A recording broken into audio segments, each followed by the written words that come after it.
Welcome to ComicCast issue number 166, brought to you by Dwayne's World Comics and Games, 457 East Sullivan Street in Kingsport, Tennessee. They carry comic books, graphic novels, statues, toys, gaming merchandise, including miniature games, board games, and RPGs. If you catch Cameron in the right mood, he'll even talk a little wrestling with you. Dwayne's World Comics and Games, Kingsport, Tennessee. My name is Boogie Bentley. And I'm Adam Wade Adams. Ooh, that was nice. And this is Gaumer. That was so much better than your half-assed attempt last week, whatever that was. We're at ComicCast Pod on Facebook, Instagram, and Twitter, wherever you get social with your media. Also, you are listening to this on YouTube via the S&B Network. Make sure you smash that like button. Subscribe to the channel. Hit the bell for notifications. They'll let you know when we go live. Also, you can catch the pre-show at patreon.com/ComicCast Pod. All the links are in the description. Ding, ding. You want to ring the bell? Hit the bell. Look at this back here. No, look at this. Where's it at? Oh, it's up here. Check this out. I finally got it. I dropped the money, and look how long it stays lit up. 1001, 1002, done. 1001, 1002, 1003, done. It still looks cool, though. One of my favorite. Dude, I have way too many Batman pops. You got a lot. A lot. Nice. Adam criticized me one time. We were having a conversation. I think it was at a convention one time. Or maybe it was on the show, and he said, what's your favorite DC character? But you can't say Superman, Batman, or The Flash. But I really think Batman, Superman, and The Flash are my favorite DC characters. Wait, I said that? Tough one. Yeah. Yeah, you basically said you're just you're generic if you pick Batman, Superman, or The Flash. Oh, yeah, I probably did say that. Sounds like I was being a bit snooty. Like did I have a coffee in my hand? Was I and a monocle? Yeah, you had a Starbucks coffee, no room. What's up, Yule? Oh, we got Yule, we got William Pace, we got Chad Johnson hanging out in the live chat. If you're on Twitter, Chad, drop your Twitter handle because I can't remember. I think it's 40-ounce goose, but I can't remember how it's worded. He did some comic reviews this week on Twitter, and I really enjoyed it. I was telling him your own yard, Chad. Before we went live, Chad, I was actually telling Gomer and Adam that I really enjoyed it, man. I really did. It sounded like we were doing trucker talk for. Hey, Chad, there, can you drop your handle? Hey, 40-ounce goose there. Come back. Breaker 19. Here you go, William Pace. One more time just for you, buddy. There you go. It's pretty.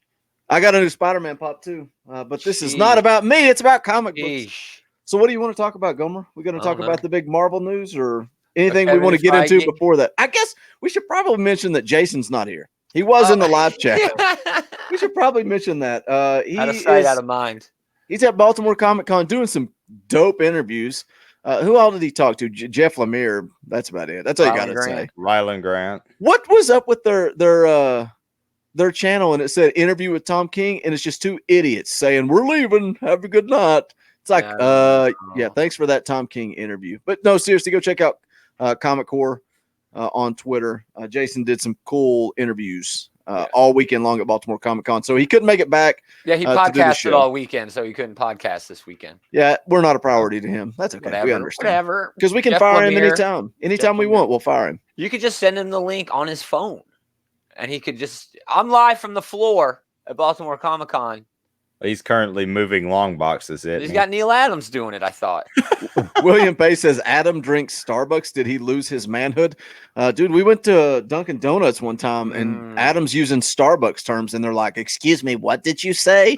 Yeah, you got to watch. You got to watch yourself. When it comes to coffee, I get a bit snooty. I admit it. If I say I want coffee, no room, that just means fill it straight up. I'm not going to fill it full of foo-foo stuff, So boom. I like a large iced coffee with cream and 3 Splenda. So I like foo-foo, I guess. When we moved to Georgia from Florida, in Florida, we would always I would get my wife a vanilla iced coffee from McDonald's. Is when they started doing that. Came to Georgia. Cafe. Yes, the Mid Cafe. Came to Georgia, went into McDonald's, asked them for it, and they looked at me like, "Huh? What's that?" I was like, oh my gosh, where did we? You walk behind the counter and say, "Let me educate you, son." No, because they don't got no McCafe. They ain't got none, bro. They ain't got no. They ain't got no McCafe Props in on Georgia. leaving No. Florida, William. But I want to go back to Florida. Props on leaving Florida. Yeah, it's like Congratulations. anyway. I on mean, getting the hell out of the I could America's wang. I could say being in this area of Alabama, Georgia, and just no. Big Frank's here. He's in the live chat. Coffee talk. Jeez, Coffee ain't talk. racist though. Coffee talk. Could be worse. Could be worse. Well, Let's talk about coffee talk. Let's talk about. Hey, at one time, me and Adam were going to do comics and coffee, and we're going to do. I have had that idea too. Different kinds of different blends every week. We're too lazy. Yeah, I think it would be cool and not even a live stream, just an edited 10-minute video. You pick out one book, you do it every week. I think, Gomer, you should do that, and I'll post it on the S&B Network. I only drink tea. I could do a different tea every week. Oh, yeah. I would watch it. Tea and tampons. Come on. Comics and math. Big Frank dropped a good joke and saved you there, Gomer. Yeah. No, I did. We do a different drug every week. At one point, I wanted to do if I was to open a comic shop, it was also going to be a coffee shop because I thought not only would I have opened a coffee shop, it was also going to be comic. That was going to be a comic shop. Comics and coffee. Every table would have reader copies. There would also be a wide selection of newspapers for the older folks. Come on, you're gonna lose money. You're already losing money. It's not even open for us. This is what we're talking about. What a great start! What year? Oh man, the newspapers have funnies, so don't. Yeah. Oh, that's right. Ketamine and comics. There you go, dude. We got to do that Saturday night, though. I'll need a day to recover. Ketamine. Woo! Absinthe and comics. Yeah. Oh, that's fun. We could talk about Kevin Feige, but I'd rather talk about mixing comics with other things. For drugs. This one. Yeah. Shroom tea and comics. Pretty sure we're demonetized already. Yummy. Yeah. In low doses, it's wonderful, Chad. In low doses, you can't take horse level. In low doses, it's wonderful. Special K. How about Kevin Feige? Dude, I'm sorry. Are we moving on? How about ecstasy in comics? Oh, these pages. Oh, let's see. You kind of deserved it. He did. He did. There's this line, and Adam crossed it. Frank, where's the AirPod guy? That's Jason. He's at Baltimore Comic Con. Where's the AirPod guy? Dude, his audio was trash when he switched to those. I know. I got this big microphone shoved up my nose. Yeah. Dude, I have a really nice mic. It just sounds like crap in this room. And this headset works great. And luckily, I don't think it sounds bad. I think it sounds good. To hide it. Yeah. You need just some egg crates on the walls, bro. Yeah, I know. I need something. Bro. But yeah, can we talk about him? Yeah, let's go. He was the dude at Marvel, at the MCU, at the movie side of things. And now it's been said that he's now the chief creative officer over all Marvel, meaning all movies, all TV, and all comics. Everyone's excited, but most of the people who are excited are not reading Marvel comics. You know what I mean? At least to the extent that we are. And we're seeing those fun things and the things that we're seeing in comics. I just don't think that they would do in the Marvel Cinematic Universe or on the TV stuff. There's rumor this week that the Deadpool creators said that Disney has okayed R-rated movies.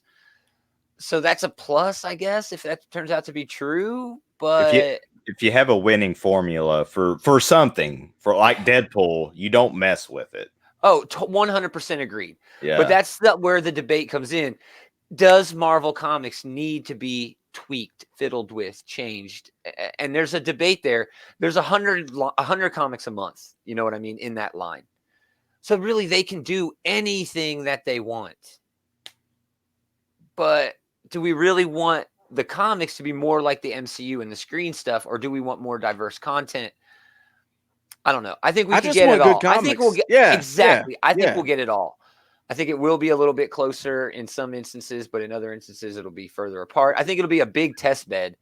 And I think there'll be a lot more cross promotion with, I mean, right now at Marvel, they do have these comics that come out that are like the prequel to whatever, to sort of get you up to speed, but they're throwaway. No one gives a crap about them, you know.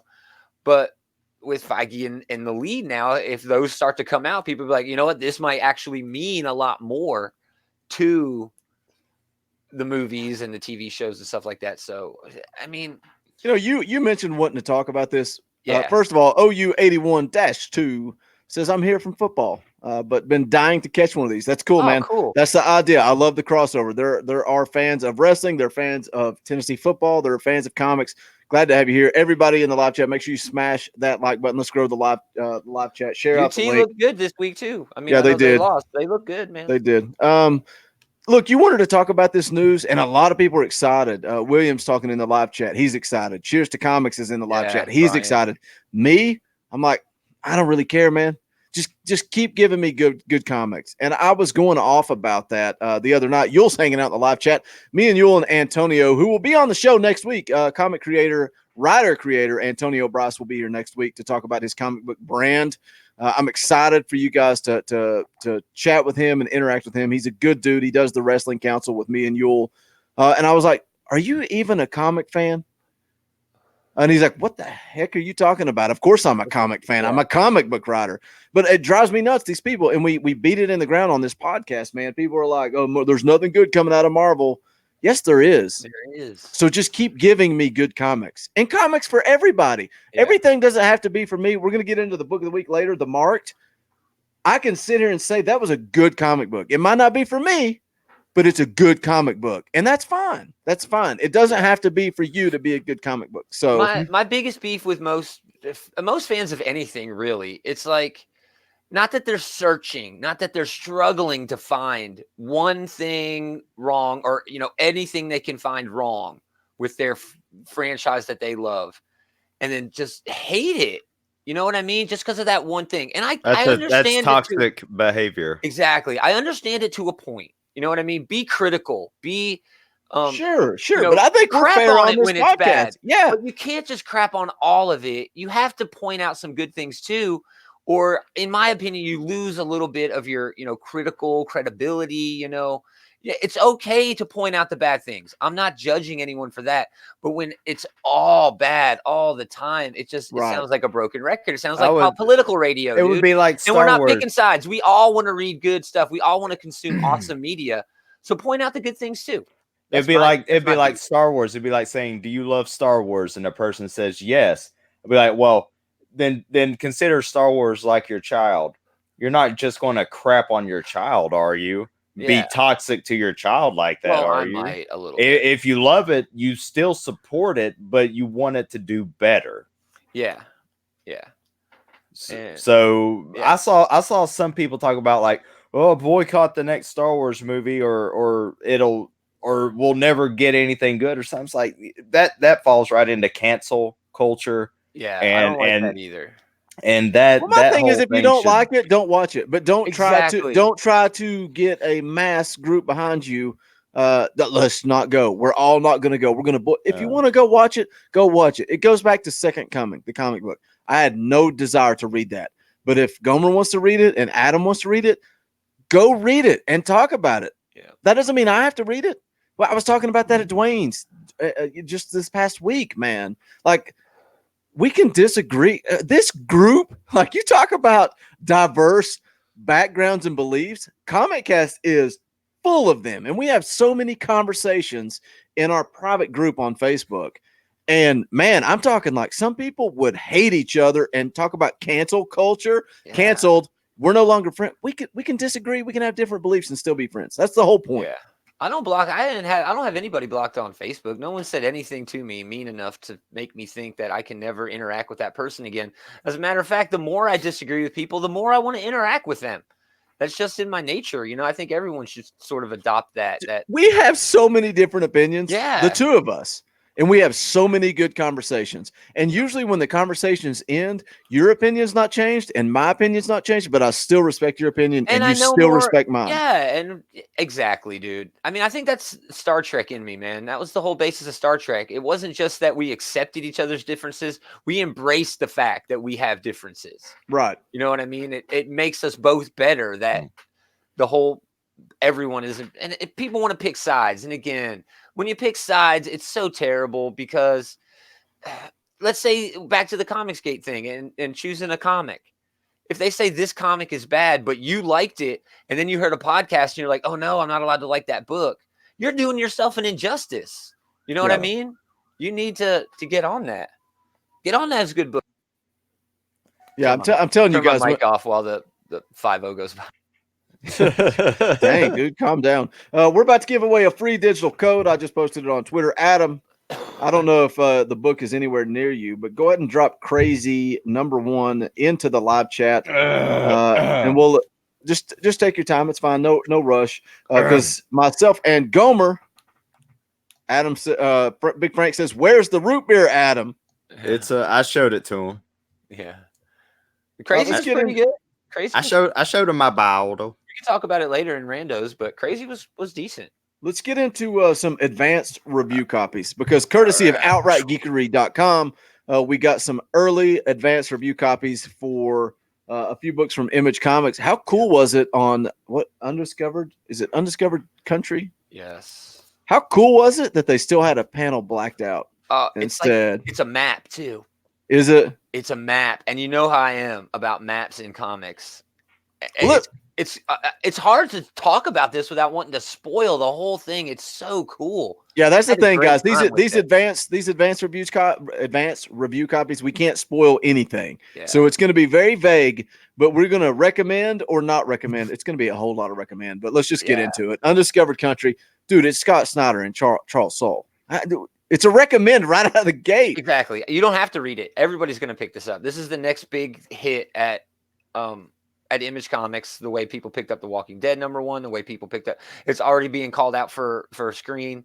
Yeah, this is a big deal, man. This is a big deal. I'm old, and I also live streamed for 4 hours last night. Yeah. I was so freaking tired, so I had to take a nap today. And I wake up and I'm like, dude, I didn't get to read these advanced review copies. And Adam's like, well, I didn't read them. So I go into freaking crunch mode. And we're going to get into it next. Family Tree from Jeff Lemire. That's the first book I read because it's Jeff Lemire. I didn't know it was homework. I thought it was just there for us if we wanted extra to credit. peruse. You thought it was extra credit. Yeah, well, Gomer's the A student. You're struggling to pass, but that's another story. I'm not struggling. I just You're a 12th year senior, but that's okay. Undiscovered Country #1 was the second book I chose, and Gomer didn't tell me that there were 5,000 words in it, so I didn't get through it. But I skimmed it. It's very wordy, but again, it's Scott Snyder, Charles Soule. I'm interested. I'm going to pick up the first issue regardless. One thing, I hope this doesn't get us in trouble. I don't think it will. I'm going to say it anyway. Creatures and Monsters. Creatures. Should I not have said that? No, you're okay. I think you're okay. I was hoping for a more, and this is almost backwards to some of the stuff I say on this podcast. I was hoping for a more realistic, political, post-apocalyptic scenario of where this country could be. Hell, it could be there in 10 years from now, for all I know. That's what I wanted. And instead, we're getting more of a, maybe some of that, but fantasy. And again, I just skimmed it. What'd you think of it? Same thing, man. There's an awesome twist in this that turns everything into like what you said. And yeah, let's be more vague. It's got a lot of buzz around this book. Everyone is going to love this book. Everyone is going to be talking about this. The twist that it takes is just great. And yeah, pick it up. I don't want to talk too much because this is an easy book to spoil, dude. It's not like the other two books. Dude, even in the preview, if you just read what they give you in the preview, 3 to 4 pages, nothing. Yeah, nothing. But that alone, when they're in the helicopter flying into America, that I got to pick up this book. Reading that. Reading that. Great. And now I've read the whole thing other than the blacked out panel and still recommend it. I didn't read it. I skimmed it. Calm down. It's great. All right, definitely recommend. Definitely recommend. All right. And that's 1 for 1. Recommend. Family Tree #1. Jeff Lemire, Phil Hester. Dude, let me read the opening to this book. It's on the first page. I can read this to you. Mm-hmm. This is not too much. This is how the book opens. Looking back, it's easy to see when it started. The end of the world. The world started to end on March 14th, 1997. Many would say that it was much later, but I know differently. I was there. Jeff Lemire, dude. First of all, Phil Hester's artwork was so great. So great. And Lemire is a master storyteller. So good. He takes this average family that's dealing with their regular day-to-day struggles, but he's using this dialogue in the background, talking, about the end of the world, the day the world ended. And slowly, one family at a time, he's pulling this thing together. Dude, this was already on my pull list, but I'm so stoked that you got these because I'm just even more excited. Again, read it for free. I'm still going to read that first issue when it comes out. Yeah. This was great. Definitely recommend. Like you said, Lemire's got this amazing talent to just endear characters to the reader. It didn't matter what this family was doing. Really, the mom was at work. She goes to school. I mean, this isn't spoiling. This is literally you just go through her day. Yeah. It sounds so boring, so just stupid, so inane. Does it give you an idea of like how tiring her day is? Or of course, yeah. It's a single mom dealing with troubled kids, man. Yeah. But none of that matters. Like it's just you're meeting these characters and you're reading this. What's the word? Not inner dialogue. Is it not inner dialogue? It's kind of the whole story is a flashback, and they're telling you the story. Mm-hmm. It's so wonderful. I can't recommend this one enough. I think I recommend this one more than Undiscovered Country, just because Lemire has such a way with the way he writes comics that I just can't wait to see what happens to him next. And really, nothing's happened to him. This is one major thing is happening, but there's this overarching thing that's going on. And then things just go crazy, and it's great. I loved it. And happy to have gotten these. Yeah. Oh man, this one. Like when I read the premise originally, I was like, whatever. Right. But it doesn't matter. It's freaking Jeff Lemire, and I'm going to get into a book that Gaumer didn't even know about in my random reviews from Lemire. And I'm telling you, I'm just going to save it. I'm just going to tell you, it's freaking amazing. The last one I didn't even get a chance to look at because I'm old and took a nap. But Philadelphia #1 from Image Comics. Give me some of the premise before you get into this, because I don't even know what it's about. It's Rodney Barnes, Jason Sean Alexander. I don't want to get into the premise because I didn't really read the solicit before I got into the book. But just going by the first few pages, it's sort of a supernatural crime noir sort of style deal with vampires and stuff. So this is actually good, not great. The writing is a little bit rough on the pacing. I love the art. Jason Sean Alexander is actually local to Middle Tennessee. Great guy. And the lettering in this from Marshall Dillon was outrageous. There's at least 4 different styles of lettering in this, all done very creatively. It's so well done. But the cliffhanger is enough to keep me coming back for more because of the way the lead character delves into his past. And then the cliffhanger just is like, okay, this is worth reading, especially this time of year. It's a horror sort of comic. 3 books, 3 winners, man. Let me just go over quick. Undiscovered Country comes out November 6th. Family Tree, October 21st. And Philadelphia, November 27th. Awesome. And shout out to Image Comics for sending those to Outright Geekery. Yeah. That's so cool. Hey, Big Frank. They're all 3 worth your time. Big Frank, you were late to the party, so I got to click the button again. I like my bat signal. That's one of my favorite pops of all time. Let's get into some comic book reviews. I'm about to give away another free comic. I wonder where Chad was in the live chat, but I forgot Adam posted a free code, so Chad disappears. But he's back, so I'm going to make him wait before I'm going to give away Guardians of the Galaxy #10 here shortly, but I'm going to make him wait. We're going to talk about Absolute Carnage #4. This was Jason's book. But he's not here because he doesn't prioritize ComicCast. He would rather schmooze with Jeff Lemire. He'd rather schmooze with famous people, whatever. You would too. If you wouldn't want to schmooze with Jeff Lemire, then maybe Jeff Lemire can buy you a new microphone so it doesn't pop in my eardrums. So popping. Absolute Carnage #4. All hell is breaking loose. The Venom symbiote has attached to the Immortal Hulk to try to take down Carnage. Dude, I don't know what you guys think. Because last issue I got it late, so I tuned out when you were talking about it. I'm digging this event, and I know issue 2 they did. Gaumer, you were kind of negative about it because they did try to pitch and sell some tie-ins here and there. But overall, this event has been fantastic. Yeah. I love Eddie's voice in this issue. Once he gets separated from the symbiote, and he's trying to be a hero, dude. He takes up Captain America's shield, and I don't know what was on his fist, but it was full of lightning to try to fight off these. Carnage, what are they calling them? Carnage. I don't know. Little Carnage. They're calling them Carnage doppelgangers, is what I'm seeing. And I'm like, That's stupid. But dude, I like Eddie's story in this. This is all about Eddie, and it's just continuing Donny Cates' Venom run. Yeah. The artwork from Carnage versus Venom Hulk was so good. Stegman is he the best at Marvel right now? I don't know if you can argue, man. He's so good. So good. So good. And this whole story has been about the Maker trying to pull out these codexes and destroy them, but he hasn't been destroying them. He's been saving them. We knew that was coming. Why has he been saving them? I don't really care. Maybe for himself, but now Eddie Brock is going to take those, and all hell is going to break loose. I just said it was already breaking loose, but it's going to harder, even more. Issue number 5. Can't wait. This is great, dude. This is look.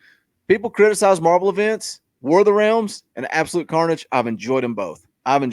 We always do an end of the year thing, and I'm actually getting primed for it. You know, here we're in the 4th quarter of the year, but we should add best event and best crossover to our list this year. So we can go ahead and nominate Justice League and Black Hammer. Well, that and the Teenage Mutant Ninja Turtles Batman was great. Yeah. I mean, those are great to recognize because those aren't going to win. Definitely Teenage Mutant Ninja Turtles. Yeah. I'm glad. I'm glad you're throwing these categories at me in October, almost November. So I've been taking notes. Trick or treat, sucker.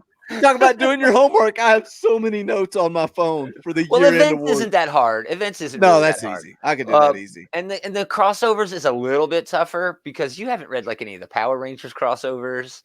There's a Buffy freaking event going on right now. You know, Jason's gonna pull at least one of those out of his ass. Chad Johnson says, "Are all the tie-ins done?" The only tie-in week. The only tie-in I was reading was the Miles Morales one, and I think that's done. Yeah, it's done. It was just 3 issues, and it's done. I think there's one more week.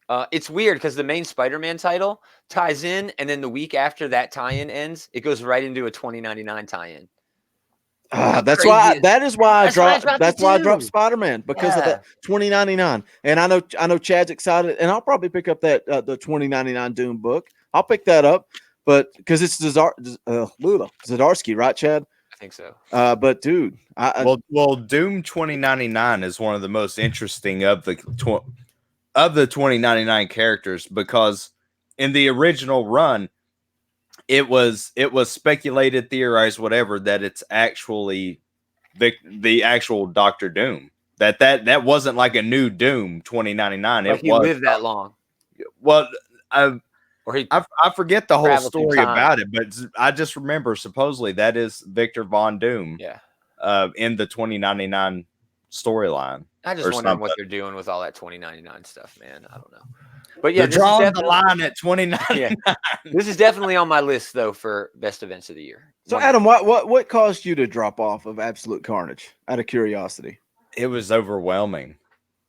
Like from that first issue, the first issue honestly did not grab me. There was a lot there. I'll agree. To argue with you, it may be on my list for best single issue of the year. I loved it. I loved it. But it's like when you're looking at all of this Spider-Man and Absolute Carnage stuff going on, it's like it's just overwhelming. And it's one of those things where you just don't want to get in the midst of the bees and everything. It's just like it's just overwhelming to me is the best way to put it. I hope I've learned my lesson because moving forward, just buy the event. Don't buy the tie-ins. And I enjoyed the Miles Morales tie-in, but you don't need it. Some tie-ins are good. The Punisher book that was tied into the War of the Realms was the best of the War of the Realms. I had more fun with it than any of the other books. So Chad Johnson says Mountainhead is going to be my top book of the year. It's in my top 5. We're going to talk about it. It's in there, man. It's going to be so hard this year. Pretty violence in my top 5. Oh, see, that's not going to be in mine. The fun part about the year-end awards this year, in the past, well, I guess last year it was just the 3 of us, and it was kind of like, well, our top book is automatically locked in, and then we'll argue about the 4th. Not this year. I don't care if it's my favorite book. If the other 3 strongly disagree with me, I can be pushed out. I think it's going to be a lot of arguing, and that'll make it better. If the 3 strongly agree, well, they can suck it. And what that really means is when me and Gaumer and Jason strongly agree, we're going to force Adam out. That's what's going to happen. So bye-bye, pretty violent.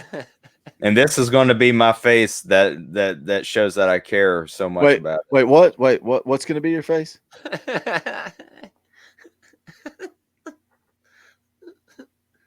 I'm caring. I care so much.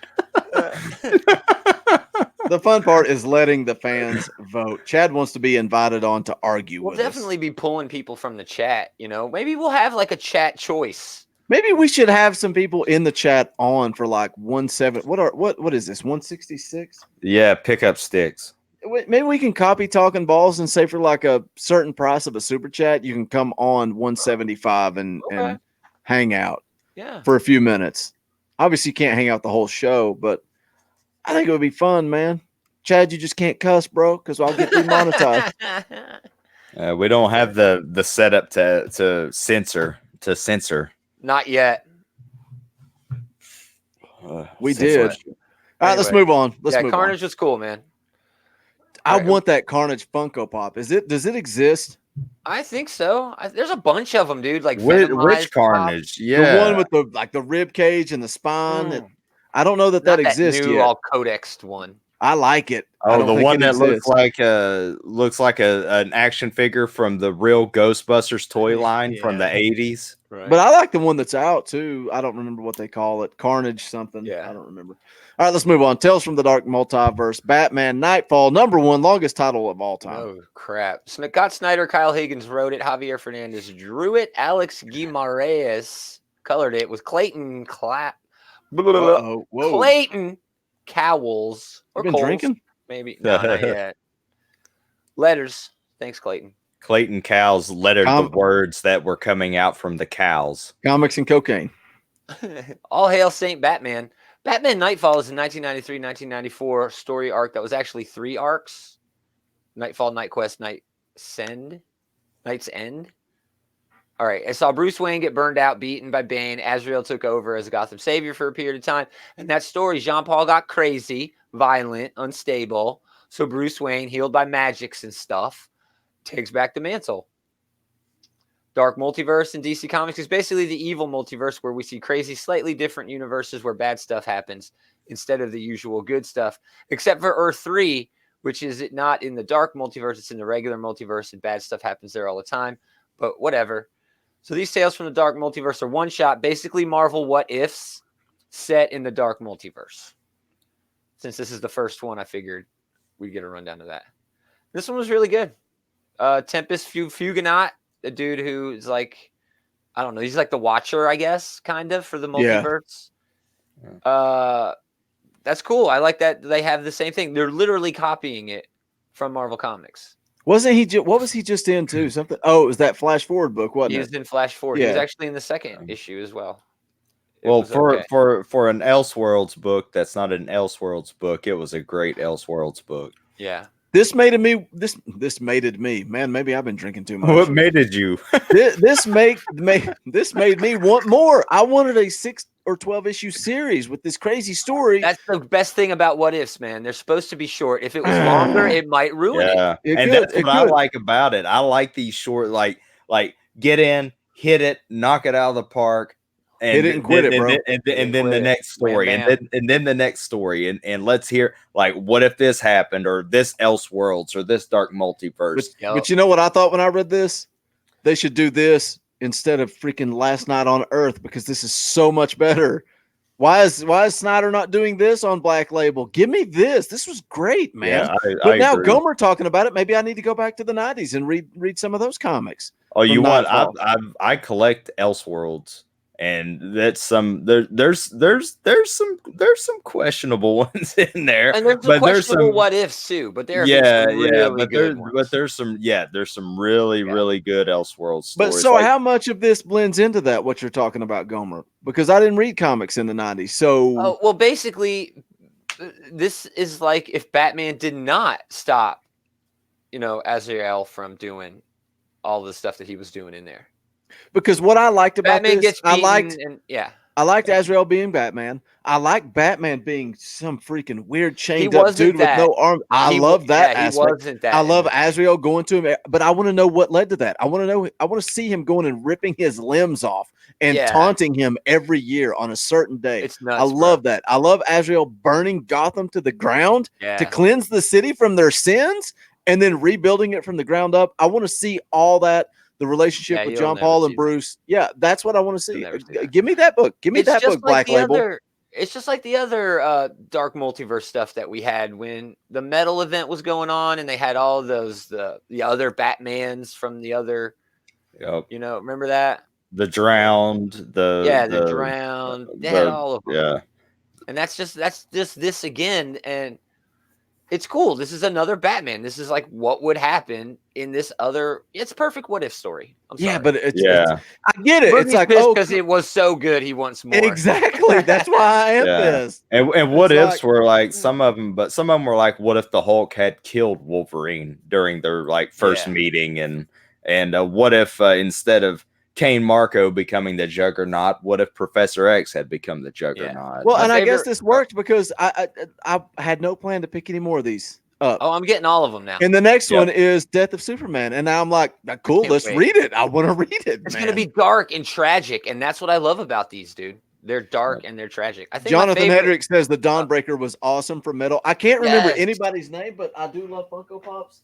And I love this Funko Pop. Well, you got to remember Red Death. Yeah, that's Red Death right there. That was my favorite one, dude. Yeah. And I didn't even really like metal, but I loved those one shots they did. That was the best part of. They were. I actually liked metal, and I still think those one shots were the best. Man, my favorite what if was probably What If Enemy of the State Wolverine, where like they don't get him out of it, and it's great. Shadowcat ends up like materializing her hand in his head to finally murder him. Oh, it's so great. I think Big Frank wants me to stop talking about Funko Pops. He's jealous. Man. It's just jealousy. It is. Dude, you love Batman more than me. What are you talking about, bro? You're just jealous. Look, here. Suck on that, Big Frank. My wife can't quit collecting the Office Pops. We got 3 more on the way. Big Frank does say Superman 75 in a dark world. Dark place. In a world. In a world. So did we all dig this? It sounds like we all dug it. Yeah. We should kick Jason off the show. I feel like he'd have liked this. I think this is the best Adams has been in months. Before we went live, I told my wife, I said, Adam's not going to be there. He's going to be disappointing this week because all he said all day was didn't read them. And he is on fire. Jason's fired. That's it. Jason's fired. I love it. Well, when you pick books I like. Miss a sick day. Hey, bro, you're on fire, and I've been in charge of the books. So it's me that's bringing the show up. Yeah. You got 15 rocking in the live chat. Make sure you guys smash the like button. Share out the link. Let's grow this thing, man. There's nothing more exciting than seeing this live chat grow. I want you guys to share it, and let's grow this thing, man. It's your all show as much as it is ours. I love watching the live chat, interacting with you guys as we talk about these books. Just love giving Chad more competition for them codes. Yeah, Chad's like, dude, quit inviting people. He's like, stop, dude. It's the only way I'm reading comics is you guys. Racking up on these free books. Let's move on. Something is killing the children, but not in this book. Sorry, Gomer. Is it though? Something Killing the Children #2, written by James Tynion IV, art by Werther's Original, Werther Delandero, and Mikhail. Adam's like, now I got to deliver Boogie praising me. I got to knock it out of the park. Letters by And World Design. And World Design. So, the kid we met in the first book, James, and the monster hunter, Erica, are going to get down to brass tacks about what's going on, and they meet up at Applebeam's. And I want to go to Applebeam's. I'll go to Applebeam's. Me too, dude. Best part of the book was Applebeans and their appetizer sampler, because that's my favorite thing at Applebee's. Probably put beans in everything, you know. Well, you just I'm all about that without beans. That would really amp up the podcast. Yeah, beans. And in doing this, they meet Tommy, who is not only the manager of the restaurant, but also the older brother of Sophie, one of the missing kids. He finds out who they are, and a confrontation ensues, and the mystery deepens with Erica, the monster hunter, and the mystery person on the phone, and her Build-A-Bear octopus. Sorry, Frank. And that's about all. That's the best comment of the night. That's it. That should be the title. Eating good in the neighborhood. God, I should change it. Yeah. Freaking StreamYard's taking forever to bring it in. I can't put it on the screen. But that, I mean, that's it. We just get a little bit. The James Tynion is just kind of just doing this to the story, just pushing it along a little bit more for this second issue. Do you hate this book, Adam? It does not interest me. It doesn't interest me either. I don't know what it is. There's something about this book for me. He's building up this decent premise. Like if you read the solicits, it's like, oh, this sounds cool. There's a lot of questions to be answered moving forward, but I do not care about any single character in this book. Nobody. Now, I like Erica. She's fun. She's got her own little personality. The monster killer. Yeah. When's she gonna kill a monster? She's angsty. She's angsty, and she's just kind of your. This is the token monster killer of this story. Daniel, it is killing the children. Something is killing the children. #2 from James Tynion the fourth. Is it Image Comics or is it? This is Boom Studios. Boom Studios. And I don't want to say. I mean, I don't want. I'm not crapping on it, but it's if this was in living color, and we were men on comics, we would say trade weighted it. The art's great. Dude, I love the art. So awesome. I love the art. It's just something is missing from this book. Something is killing this book. Yeah. There's too many good books out there for me to sit here and keep waiting on James Tynion to deliver. That's a good point. Things were a lot slower in this issue. There was a cool reveal with the octopus. I don't understand what's going on there, and I'm interested. And there was a nice cliffhanger. It was an interesting cliffhanger. But what's up with the brother not being able to see? I don't know. The monster when he's going to his car. That was the best part of the book. Adults can't see him. Adults can't see the monsters. Yeah. That's intriguing to me. He is, Tony.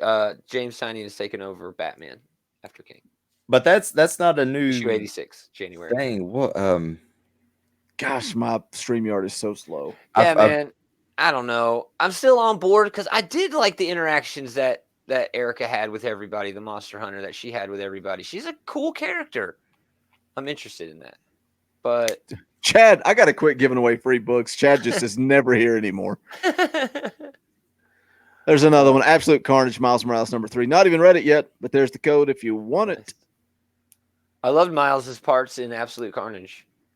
Dude, this last issue and issue 4 was great. Got me a little choked up. I was like, oh no, Miles, it's okay, bro. It's not Chad's here. I'm just looking out for you, Chad. I hope you didn't fall down the steps again. No. I meant to ask this time he fell up them. Yeah. He's okay. He's fine. And he's just glad that he made it into the solicit for that episode of ComicCast. Yeah. Chad Johnson fell down the steps. Listen to our show. All right. Moving on. I'll read issue 3. I won't. I'm done. Cool.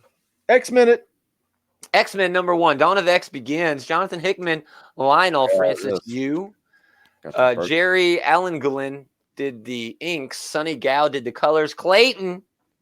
Thanks again, Clayton. Did the Don't give away that code till the end, Adam. Sorry. Tom Muller is still doing the designs here. Pax Krakoa is the title of this issue, which comes from the phrase Pax Romana, which means Roman peace, which is the time period of about 200 years in Roman history between Caesar Augustus and Marcus Aurelius.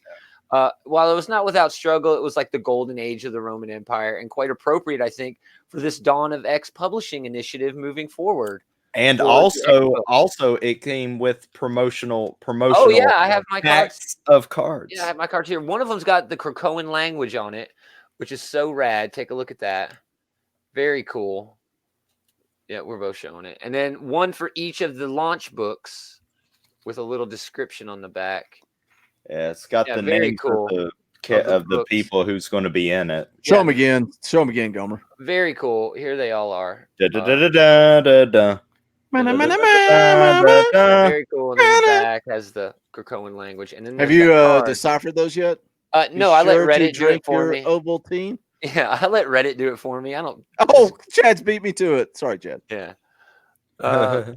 So this establishes that Orcus is still something that needs to be addressed, and basically the X-Men just go do X-Men thing. This is basically your X-Men comic, your typical X-Men comic, set within the new status quo that was established by House of X and Powers of 10. And it was really cool, but we do need to address the elephant in the room, and that's this rumored polyamorous relationship between Gene Scott and Logan. Yeah, well, you saw the housing setup. Yes, it's weird for Logan to even be living in the Summers house, but the way the rooms are set up with Gene in the middle and then Logan's room and Gene and Scott's room on either side. Now that does not mean that they are having three-way. Okay, let's all be adults here. Yeah, I mean, it could be just glory holes in the wall. Maybe. Okay, well, let's if we're going to address the elephant in the room, and you're going to bring that up because we were talking about it off air, and I was saying that it drives me nuts when people are bringing it up and they're harping on it and they're carrying on. But if it's a open relationship, does that mean this is an adult book? Because if this is a book for everybody and for kids, sure. my kids don't need to be reading that. I can't stand when people talk about sexuality and they're like, well, it's a kid's book. Well, then why are we talking about sexuality? Because that doesn't need to be in a kid's book. Well, it's T. Sorry, I'm sorry. Rated T plus. It's rated T plus. I tend to agree with you, but it's not blatant. It's not like they're out in the open. But is that the direction they're going? I don't know. If anything, I think it's merely a nod to fan fiction and the sort of the trope that fans have always come up with this weird love triangle that was never really a triangle. Yes, Gene and Scott always had a thing. Logan and Gene in the comics never really had a thing. At some points, Gene was almost like it was creepy, but of course Logan sought her out. It was unrequited love or whatever, but the movies definitely pushed that a lot harder. But again, it's a new status quo.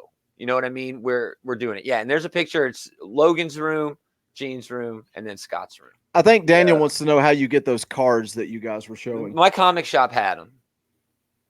Yeah. You got to talk to your comic shop. Gene's room. Probably eBay now. You can find them on eBay. They're the only rooms in the house that are connected. Yep. Exactly. And Gene has the opportunity to shut and close each door. Exactly.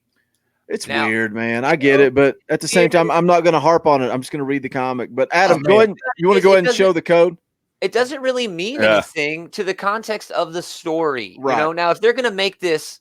Hey, I didn't even notice it when I read it. Exactly. Didn't even notice it. The media hyped it up. I did actually notice it, immediately. I actually noticed it in the end of House of X and Powers of 10, where they had the hug where Logan was hugging on both of them and sharing beers. I was like, that's weird, but they all are friendly now. It's a new status quo. And that's the main point. Still did not cross my mind until it hit the news media. Daniel wants to know, I've been keeping up with House of X. Can I start with X-Men 1? For me, well, I disagree. For me, this, I think I'm done with X-Men. Every time I try, I don't care. I expected to not care again this week. This wasn't X-Men number 1 to me. It was X-Men number 13. I felt like now if you're an X-Men guy, then you may be able to jump into this. But I feel like every time I try to read the X-Men, I try to get excited, I just end up lost. And in this, I didn't care. Maybe I'm just an idiot and I don't know how to read Hickman. I'm just done. I'm done. Boogie, is the camera stuck on me, bro? I was trying. I thought you were going to. Sorry, I thought you were going to show. I thought you were going to show the code, but you put it in the chat. Sorry. I put it in the chat, but I wanted to say that the first digit is 0, but this is the first time I've seen a code that has had capital O's. Oh yeah, they usually have zeros, not O's. Yeah, but the first the first digit was definitely a 0, and then it had 2 O's, unless they just mistyped it. I don't know. This seemed like the typical X-Men number 1 issue to me, set in the new status quo. I think that new status quo, you do have to know what's going on in only the most general terms. There's an island of mutants, and it says that in the catch-up page. It sort of catches you up. The extra stuff with Gene and that's definitely fan service and might indicate a direction they're taking with everything else, but I really don't think so. I think it was just sort of a funny nod, tip of the hat to something stupid. And if so, that's fine. Like if you put Yeah. some adult humor and mix it in, and you don't chase that rabbit hole, that's fine. I have no Yeah. problem with that. Because like I said, Yeah. when I read it, it didn't stand out to me at all. Daniel in the chat makes a good point. X-Men has always been so confusing, and you're 100% right. And I don't think Hickman quote unquote fixed X-Men in that context. All he did was make their future just as confusing as their past. That's the way he writes. He's so confusing for that, but I don't think it's going to bring in any new readers. I think anybody who's ever been an X-Men fan is invigorated and excited to read X-Men, and that's a good thing. Yeah, but it's hard to pull new readers though. Exactly. And that's the It's point of a number impossible to pull one new is readers. you got to pull new readers. How many Agreed. times have I picked up an X-Men number one? X-Men Red, X-Men Blue, X-Men Black, Oh. X-Men Purple, X-Men Yellow. I've read all the X-Men books, and I'm always like, what is going? X-Men Red from Tom Taylor's probably my favorite, and he did one little thing that pissed me off so much that I said, I'm not going to read this book. I should have read it anyway, but it irked me, the direction he took with that first issue. But let's get into some Marauders number 1 comes out next week. X-Men. It's spoiler alert. It's going to be on the poll for book of the week. Oh, nice. This didn't win, and that was very confusing. What happened, dude? I don't know. It goes back to writers caring and promoting their books. So shout out to the writer of what's it called? The Mark. The Mark. There we go. Shout out to him. David Hine and Brian Heberlin. Good job, guys. Get your book out there. Yeah, that's what it's all about. That's why we don't just put all Marvel and DC. Give the underdog a chance, and they promoted it. They shared it. They retweeted it. They asked, dude. Isn't that how Ryland Grant even got on this podcast? Because he promoted the crap out of the poll when he was on it. That's why he's a Ringo Award nominee. Didn't win. Didn't get a fan award. He won. Oh, it was a fan award. It was a fan award for best villain. His villain Still and cool. Apparent. Still Yeah, cool, Apparent. man. Yeah, it's still. I mean, it's recognition. I think that the fan awards are actually probably a little bit better, than winning one of the big awards. Because come on, Ryland Grant, maybe in 5 years, but look who he was up against, dude. Yeah, that's like David and Goliath, like 4 Goliaths, dude. Right. But congrats for even being nominated, dude. It's awesome. Let's get into we need to have him back on here. Yeah, dude. Anytime. Yeah. Everyone's going nuts for people like Donnie Cates. Ryland is, in my opinion, I will kick you off this show. Ryland Grant is on his way. I agree 100%. Yeah, 100%. The dude's personality, his work, his content, everything. He just needs more work. He needs to do more. He needs to be writing more comics. Yep. All right, let's get into some random reviews presented by CollarandElbowBrand.com. Check them out. Use the promo code ComicCast at checkout. Save 10%. You guys don't care because you like comics, not wrestling, and that's fine. I'm going to go first. This is a book. Dude, I was shocked that Gaumer didn't even know what this was. Frog Catchers, a graphic novel from Jeff Lemire. And I think it came out maybe last month or the month before. Picked it up on Amazon. And this... I start reading this and I'm like, this is like some type of, I feel like I was in a dream sequence and woke up like, what is going on? I didn't know where Jeff Lemire was going to take this story. And then he slowly starts to work that Jeff Lemire magic. And what opens up as a story of a dude walking into an abandoned motel being chased by killer frogs in suits. I'm like, what is going on? This is nuts. Yes, straight out of a dream sequence. But Lemire finds a way to use 2 characters, just 2, an old man and a young kid in this messed up world to tell a story about life, a story about family, a story about the decisions we make, what we value, what's important in your life. Wow. I talk about all the time. I got chill bumps talking about it. I talk about all the time how Jeff Lemire seems like a very like depressed, dark person. I think you can see that in his writing. But this is just a great story, man. He sat down with pencils and a pad of paper. He did all the lettering himself, handwritten letters. It's not typed out. It's all Jeff Lemire, and that's all he needs, man. This was a perfect book. I think it was $20, and I read it in probably 25 minutes, and it was worth every penny. When's he absolutely fantastic, sleep, man? Holy crap! I don't know, dude. It's black and white, like I said, hand lettering, but it's Jeff Lemire at his finest. Oh, I gotta check it out. I gotta get it. It's so good, dude. It's so good. Like I said, when I started it, I was like, am I gonna have to go on the podcast and say I didn't like a Jeff Lemire book? Oh, wow. I was so confused with the way it started. But all he was doing was he was setting up a world to create these 2 characters, and I don't want to spoil it, so I don't want to go too in depth with it. But to put these 2 characters in a room together, make them interact, and then you start to see a big reveal. of who these two people are. And it's just so good, man. It's the best thing I read this week, hands down. Nice. I need to read it again. It was that good. Wow. Check it out. Frog Catchers, all one word. Yeah, I got to find that. It's on Amazon. I think it was like the $19.99 maybe. I got to get it. Graphic novel. No, it's no single issue. It's just a graphic novel that he wrote. Frog Catchers. Yep. Chad's got it there. It's so, oh man, go read it. It's worth it. That's it. That's all I'm going to talk about this week. Oh, Adam, what'd you read, bro? He didn't read anything. He You played went Minecraft. crazy. Yeah, I went through crazy. It was kind of like the book was kind of like a brand or Brand brand or it's just multiple, like some of the little funny gags in it were just 1 or 2 pages long each, and yeah, it was just entertaining. It was just funny. Nothing serious, nothing special, just a funny little gimmick based around Obnoxio the clown. yeah. So It wasn't as cutting edge as Mad Magazine. Like, it wasn't political or cut into movies or other things like that. It did make fun of Marvel. Did make fun of themselves a little good. A little bit better than I thought they would. yeah. But yeah, it was good. It was a fun read, man. I had fun with it. It was quite entertaining. So that's what I got. Yes. Man, I got a stack. Gomer's pile is all falling over. But the best thing I read, Mask. I pledge allegiance to the Mask #1. Christopher Cantwell. Patrick Reynolds did the art. Yeah, quite possibly the best thing I read this week. A presidential candidate gets his hands on the mask, and it just works, dude. As a comic. Yeah. I tried picking that up, but I got this. Gomer tried to send it to you for free, and you ripped on it. Yeah, that's okay. I got this instead. What happened? I think I got the. Did I get the wrong thing? I think you got confirmation that you don't read Gomer's messages. This was a gag. It was fun. I love the Mask, dude, especially the comic one. The movie is great in its own right. But Well, didn't the comics kind of like there was that first comics are brutally violent. really gritty comic, Yes. and then I think because I watched the video on it, then it's like as the different things kept coming out, the different little mini series or whatever, they got kind of less and less, mainly because of that movie was around at the same time. Yeah, but the original is brutal and lovely. And was this like that? Yeah. Yeah, it was mean-spirited. It was murder by chocolate sauce.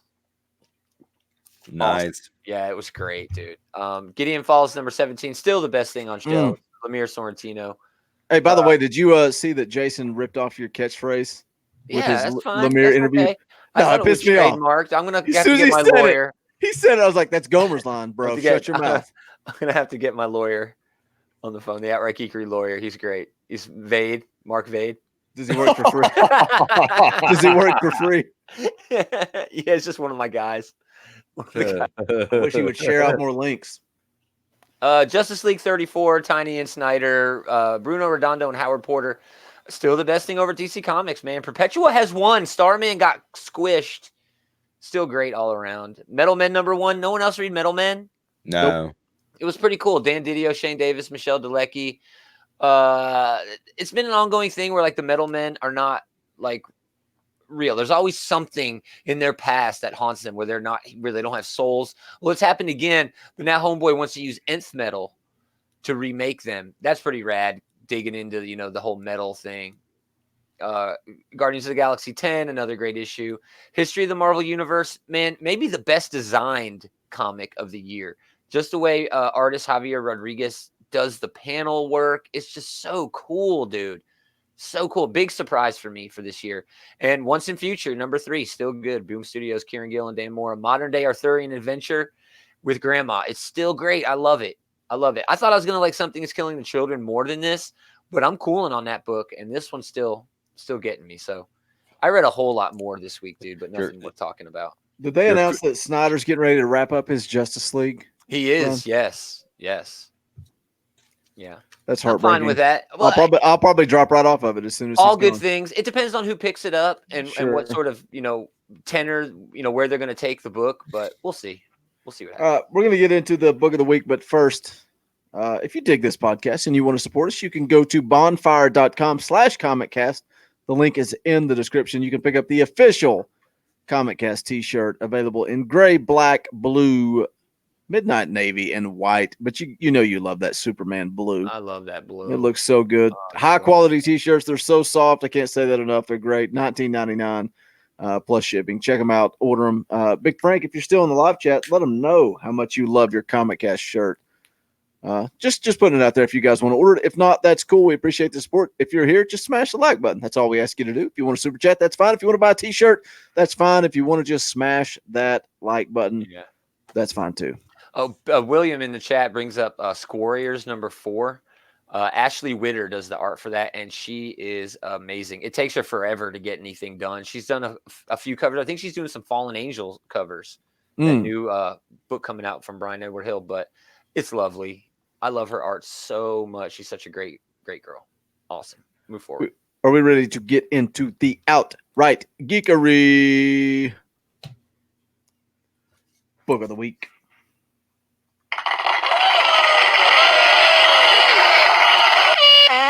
Oh, outrightgeekery.com. Adam's so disrespectful. You're one-stop shop. He's got one job. He's got one freaking job. He botches it every week, too. News, reviews, previews, podcasts, everything. Geek at your fingertips. Maybe a little football, maybe a little wrestling. Everything. Who knows what? They may have a bowling podcast soon enough. Outrightgeekery.com. Bowling and disc golf. The Marked. That's just smoking weed in the woods, bro. It is. The Marked number 1 from Image Comics, written by David Hine, colors by Gerard Van Dyke, letters by Francis Takanaga. Oh my God. I saw. Hey man, I'm just here for the entertainment value. I saw a pretty cool promo on YouTube with some dope music, some good backgrounds, and the wording was great. So I'm just going to steal it. An ancient order of witches sworn to protect us from evil, or at least they did.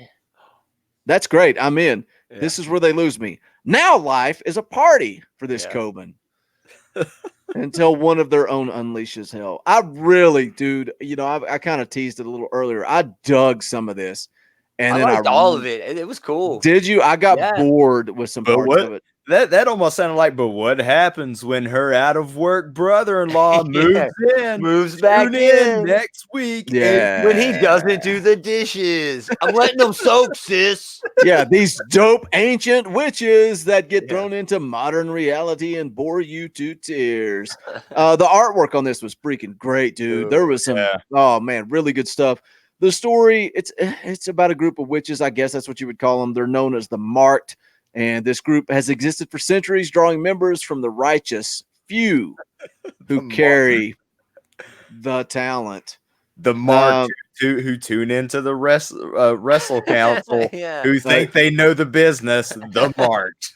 Oh, man. What? He's never listened to an episode. Never. Nope. Never. Yes, I have. I've hand gifted him probably the best matches of his career, too, is the best part.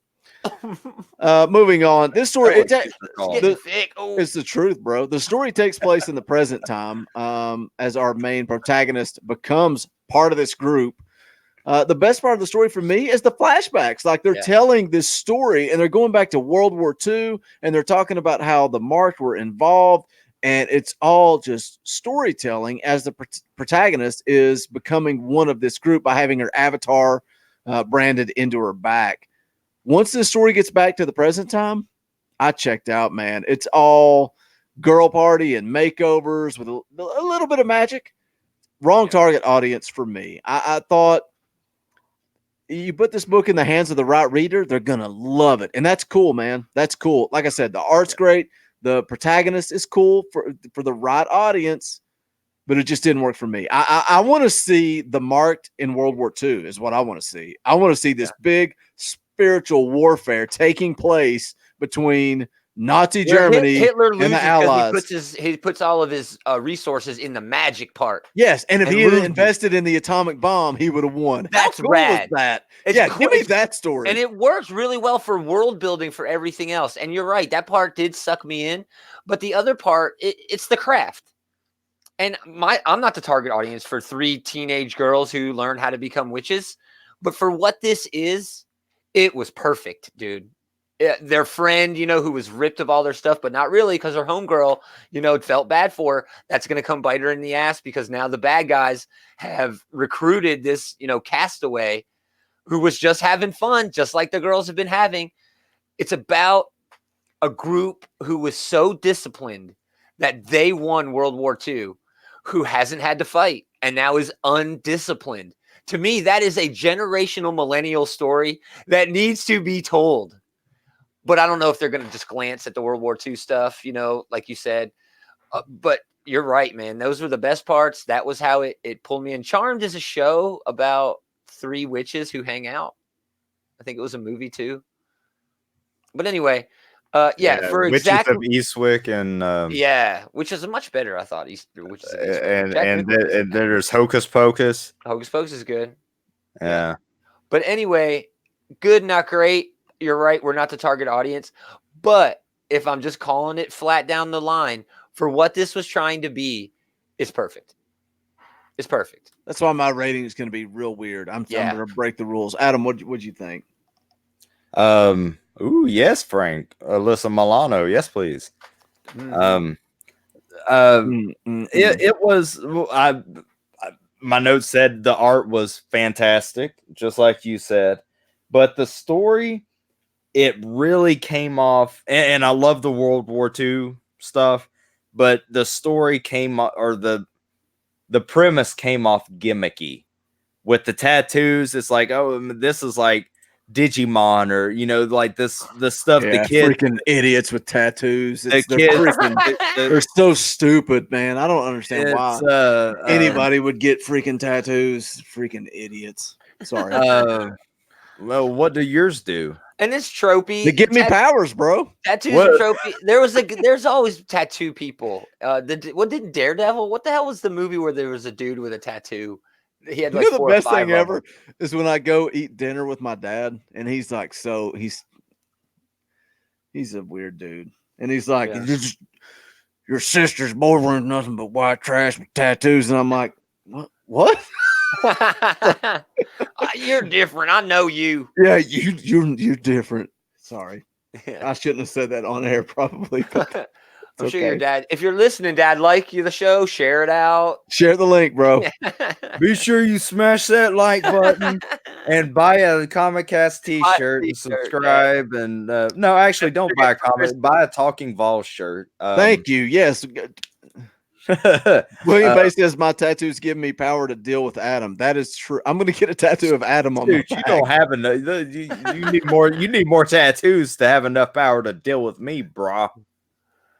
But I'll give this a perfect score. It's not for me, but rating it as what it is, it was perfect for what it is. I'm giving it a $2.49. Oh man, come on! Because I don't think this is Adam were to do that, you'd be like, "Oh, come on, bro, those are rules."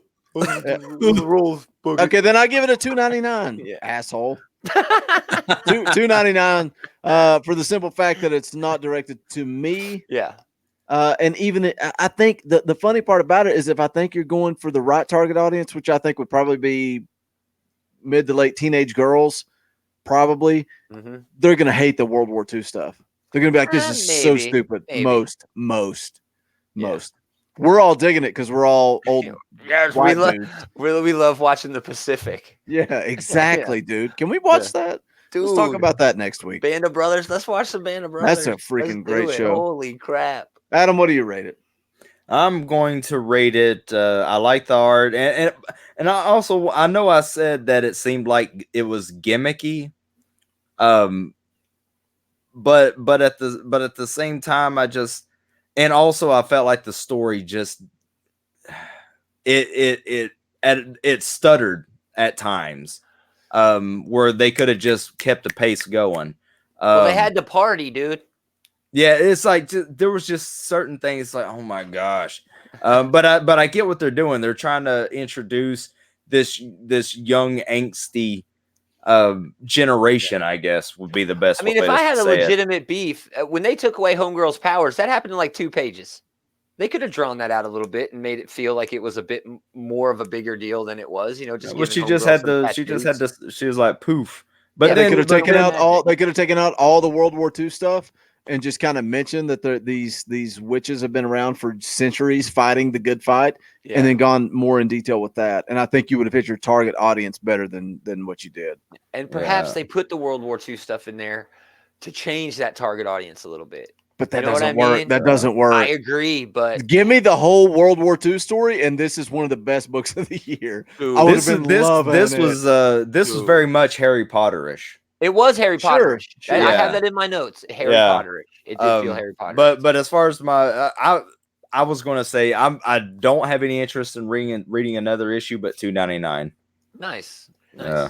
I expected that. Comic Book Day, October 23rd, 2019. What are you excited about? What are you picking up? Just a little spoiler alert. The poll is out. Marauders is going head to head with Amazing Mary Jane. You guys better go fix that real quick. I'm in love with Mary Jane. She is my main thing. Mary Jane does not look appealing to me at all. Me either, No. but dude, there wasn't a whole lot to put on the poll this week. And I thought Marauders would just walk away hands down. Oh, X-Men was supposed to last week. What happened, bro? Crazy. It's Marketing. crazy. Going to the Chapel, number 2 from David. That's on my Peplos. list. Yeah, I think we got to talk about that next week. Yeah, I think so too. I'm excited for it, man. What a great series. The debut. I'm all over it. Yeah. Batman Superman number 3. I'm so in on that book. Me too. And the first issue I didn't really dig that much, but as the Shazam. second, I'm in, dude. Yeah, Shazam is so cool in that book. So I can't wait to see everybody else, even though they're spoiling who they all are. I don't Doesn't care matter. anymore. Doesn't I don't care matter. anymore. Still so much fun. Yeah. There's another book I could spoil, but you're going to mention it, so I'll let you do it. G.I. Joe 2. There you go. Paul Aller, Chris Evanhus. Can't wait for the follow-up. I think that needs to be on the big list this things. week too. We got to talk about expecting it. big things. I'm expecting big things. Avengers number 25 is the other one I have listed besides going to the Chapel. Jason Aaron, Stefano Caselli. This actually wraps that whole Ghost Rider thing. That seemed to, like, they talked about it for 8 months and now it's over in like a week. I don't know what the hell happened there, but Ghost we'll Rider. see. Ghost Rider. I got Star Wars 73 too. They're wrapping that up, and then they're going to reboot it to number 1. Don't know that I'm going to. I almost regret the decision. How many times have we talked about don't get that main Star Wars book? Don't do it. Don't do it. I got so into the one shots that I was like, I'm going to read it, and now I'm bored with it already, and I'm like 4 issues in. So The I new need to one stop. is supposed to be after Empire, right? between the Empire and Jedi, yeah, That's pretty cool. Yep, but That's it's going to be the interesting same. stuff It's in going to there. be the same bull crap. Yeah, we'll see. It's not a good monthly book. The one shots work because Yeah. it's something different every month. Yeah. Dude, that book ain't going to sell anywhere close to 1 million. That's new Star Wars #1. No way. Who said? Did somebody say that in the live I chat? think he's being facetious because CB Cebulski, the guy over at Marvel, came out and said, "Oh, we're doing a book that's going to sell 1 million." Oh, was that the million? I thought it was Marvel No, Comics. he was all 1000. vague about it, so he didn't have to really prove his point. I don't But know. I thought he was talking about Marvel Comics. Some If people they- said they were talking about that JJ and Henry Abrams book, and I was Yeah. like, "Well, no, hell no." How'd that work out Buy for that exactly. If they sell it to movie theaters to hand out at the next Star Wars Right? movie, Maybe put it in a loot crate. yeah. you? Big Frank wants to go back to drugs and comics. That's a I'm mess. looking forward to. I don't know if you mentioned this, Gomer. Second Coming #4 No, I have not. and Pretty Violent #3. Mm-hmm. I'm Nice enjoying that. Nice. That's it. picks. Is that all we got? Man, Dude, I'm digging. Oh, we got Curse of the White Knight #4. Big Frank, are you reading Curse of the White Knight? You should be if you're not. yeah, I'm actually Being an the issue Batman behind. fan that you are. I'm actually an issue behind on that. I need to catch up. I love all of the White Knight. Yeah. Now Big Frank's talking about Shadows of the Empire. Great Star Wars book, by the way. If you read the novels, I don't have time to read Jack anymore. But I love. You don't have a the commute. I That's love your the Star problem. Wars. You don't have a commute. If you had a commute, you could do audiobooks. I try to listen to audiobooks at the gym, and Oh, my brain wanders, man. yeah. I have to listen to podcasts where it doesn't matter if you tune out. It kind of gets monotonous, the dude's voice, depending on what you're listening to. I Yeah. have a problem with those as well. My wife can't do it. She's like, I can't absorb it. You know. No, that- yeah, that's the way I am. A podcast, it can come and go, and it doesn't matter. But a Yeah. book, now you're lost. And my wife's always got a book going, always reading something. So, yeah. I think that's it, man. It's a short episode. We don't have Jason here Not dragging things really. out with 87 Yeah. books in the Yeah. random reviews. He's like, oh, what did I read? Oh, I read that. You know, we should put him on blast right here. Jason, if you're listening, send us a message to the group chat saying, I hate you guys. If not, we know you didn't listen and you're terminated. So, Chad Johnson's at the top of the list to replace you right now. Come with me if you want to live, Jason. He's not terminated. listening. He's That's not. it. That's He's going to wrap moving it up. boxes. He's probably so beat. ComicCast issue, what is this, 166? Pick up sticks. We got something big coming for 175. We got Stay Cheers to alive. Comics is hanging out in the live chat. He'll probably be on here. We William got will probably be on here. a couple of big things for the next couple of episodes. Oh, yeah. We got We got Antonio people coming Bryce coming on. Yeah. We got Kelsey Shannon coming on the week after that. Is that never-ending story book? Dude, did you watch that promo? Dude, it's amazingly good promo. Dude, I don't know. I told him, It was I so said, heartfelt and personal, but still professional. It was great, dude. I was going to share it on the live stream, but he already got flagged for using copyrighted music. How about this? I'll put the link in the comments after we go off the air. Kelsey Shannon's going to be on, not next week, but the week after to promote I need a copy book. of his book. It's so, dude, you can get there's 3 books on that Indiegogo campaign. Yeah. And it's like $15 or something, $20 for 3 I gotta comics. get a copy. It looks so cool. And he is it's like you said, it's so heartfelt because he's talking about heroes going through trials and tribulations and how it takes him back to his childhood and, Never Ending Story and Flight of the Navigator. And he's playing the Never Ending Story music in the background. And then when he mentions Flight of the Navigator, the music changes. Yeah. When I heard that promo, I said, I got to get Kelsey on the show. Yeah. I have to. It's cool, dude. It's very cool. And Antonio is mine and Yule's co-host on the Wrestling Council. Great dude. He's so funny. He is so funny. I hope his personality shines on this podcast. Every week, I was telling the guys before we went live, after we close the Wrestling Council, we sit around and talk for an hour to an hour and a half. And he's just such a fun guy to interact with. So that's what's coming up on ComicCast the next couple of weeks. And then 175, we got some big stuff going on with Cheers to Comics. Hopefully he will come on. He says in the live chat that he's down. I think William's game to come on. And maybe we can do maybe we can get Chad on here. Maybe we can rotate some listeners in. We'll see what happens. But for Gaumer and for Adam White Adams, I'm Boogie Bentley. We will see you guys next week.